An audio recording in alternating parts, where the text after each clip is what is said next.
Tumakas na ng bangga pa ng tricycle at van ang sasakyang tinugis ng mga taga-highway patrol group sa Quezon City dahil sangkot umano sa rentangay.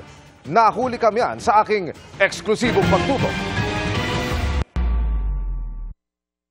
Biglang nahinto ang daloy ng mga sasakyan sa intersection na ito sa Cubao, Quezon City.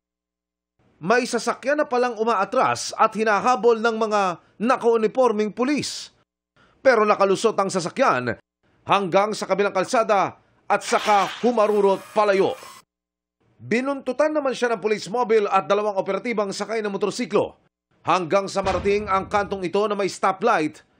Imbes na huminto, binundol lang sasakyan ng tricycle na tumagilid sa bangketa, binangga rin ng isang passenger van. Noon na corner ang sasakyan at nadakip ang driver nito. Tinutugis ang sasakyan dahil nirentangay umano ayon sa PNP Highway Patrol Group Task Force Limbas. Inupahan umano ito sa halagang 3,000 pesos kada araw pero hindi na ibinalik. It was rented on August 26 and on the following day, August 27, yun pong involved na motor vehicle ay nakapost na sa Facebook Marketplace. For sale na po siya, worth 250,000. Nakipag-chat sa suspect ang undercover policeman na nagpanggap na bibili ng sasakyan na nauwi nga sa entrapment.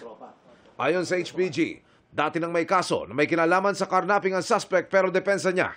Natakot po ako sir kasi mostly pong nakuhan ko po sir, siyempre po mabubugbog. Kung hindi po mabubugbog, kung ano pong gawin, kaya po sinubukan ko pong tumakbo sir pero pinagsisihan ko po yun. Sir, alam ko naman pong mali po yung ginawa ko po. Dahil po sa pera po, dahil kaya ako po nagawa. Dahil sa hirap din po ng buhay, tapos mag-isa ko lang pong nagtataguyod sa pamilya ko po. Maharap siya sa patong-patong na kaso. Violation po ng anti-carnapping law natin at saka po yung reckless imprudence resulting to multiple physical injury. At we have received complaints coming from Baguio City and then in Ilocanja region.